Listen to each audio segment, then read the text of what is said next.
When Environmental Service Director Marc Andre was exploring the Arcata Community Forest in California, he came across something remarkable that would stop him in his tracks. In preparation for the forest harvesting, Andre spent his career learning every inch of this forest, but was shocked to discover something he had never seen in these woods before.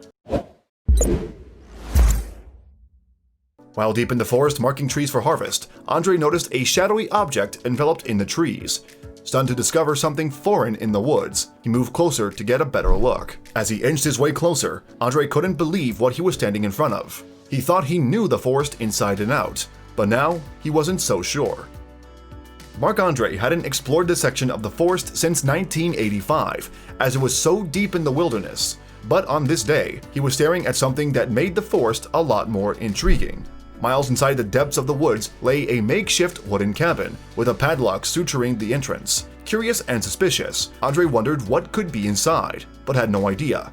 Although he was fascinated to find something so skillfully built in the middle of the woods, he was concerned that it was built on private property, which would ultimately make it illegally built. As a forest ranger, Andre was used to finding debris from makeshift huts made by people seeking shelter in the woods. However, this was no ordinary hut. This was a mini-home that was built with great care and attention to detail. The quaint wooden cabin was impressively decorated with a peaked roof and a front porch accompanied by an awning. The inside walls were protected by plywood and tarps along the windows. The entire cabin was approximately 8 by 12 feet and stood at almost 15 feet tall. "I didn't see it until I was 12 feet from it," Marc-Andre explained in an interview. "It's in the perfect out-of-the-way spot where it wouldn't be detected." Andre's comment makes it clear that the only way the builder could have constructed this without anybody knowing was because of its desolate location.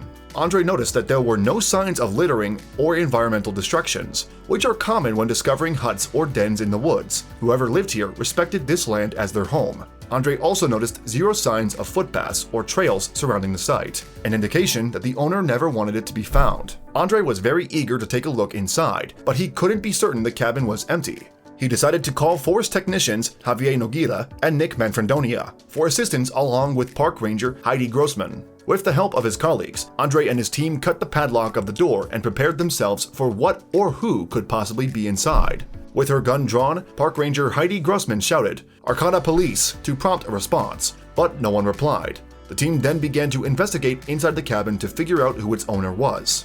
The group quickly noticed just how tidy and well-kept the interior of this cute little lodge was. Jars of cooking ingredients neatly lined the kitchen shelves, and it was clear that the team was standing in somebody's handcrafted home. In the living room area, there was a kettle and next to it a wooden chair. The owner even had a pot-bellied stove for cooking and keeping the cabin warm. With all of these amenities, it seemed sure that someone was currently living in this hidden home. Continuing their exploration, the group discovered a bookshelf that gave them a clue as to how old the house's owner was. Books like Catch Me If You Can and Medicinal Plants suggested the resident of the cabin was an older person. The person who seemingly lived so comfortably in this house also had a stack of old cassette tapes. But the team was still suspicious as to who exactly owned all these items and what their story was. Along the walls inside the cabin, there were posters with inspirational messages and political opinions, giving the team more of an insight into who lived there. One poster titled, "Different Everywhere," featured an image of a nude woman holding a knife that read, "Every community creates its own outlaws." The team of forest technicians and park rangers even found a handwritten note with a list of things to do and get. The list included build bench, extend brush wall, get tongs, and even the date, April 17, 2014, with some chores not yet ticked off. The team were beginning to establish a timeline for how long the cabin had been occupied. They found a copy of Humboldt State University's The Lumberjack newspaper, which was dated March 25, 2015. While investigating the cabin, the group identified 2 driver's licenses and thought they had discovered the creator of this eccentric little house. However, the licenses belonged to 2 different people and sadly didn't lead the team to find the owner of the house. And little did they know, the team was quickly running out of time to gather evidence.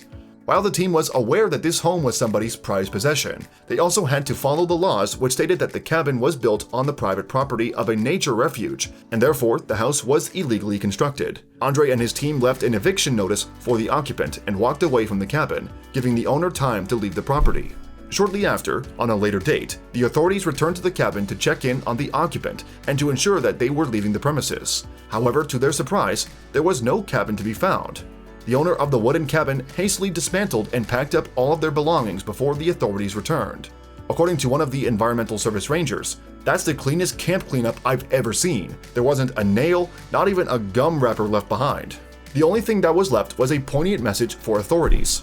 The only thing the inhabitant of the secluded cabin left behind was a charcoal-drawn squatter's symbol. The symbol, which originated in 1979, symbolizes the occupants of an abandoned or unoccupied building or area of land. Sadly, the person who left the symbol at the site of the cabin was making a clear message to the authorities that this had been their home. Although the authorities never figured out who lived there, the clues to who did certainly paint a picture of an impressively artistic person who enjoyed their solitude, a classical novel, and being surrounded by nature." Thanks for watching another heartwarming video. Please check out our channel for more stories that will make your heart melt.